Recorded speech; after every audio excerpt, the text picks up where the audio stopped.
Hello and welcome to pole hit lessons or review, whatever. Okay, so the first thing that you're going to want to do is you're going to want to have your left hand on the top cheater and your bottom hand at the thing down by the flag.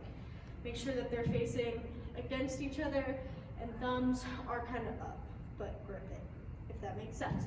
So what you're going to do for a pole hit is you're going to pull your hands apart like I don't know how to explain this, like you're pulling, like your two hands are going to stay parallel, but you're pulling them apart, if that makes sense. Okay, so this is how it is.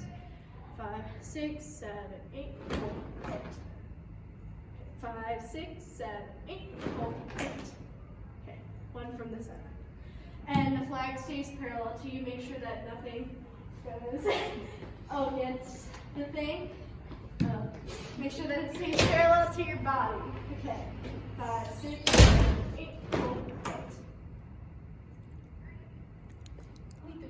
5, 6, 7, 8, pull, hit.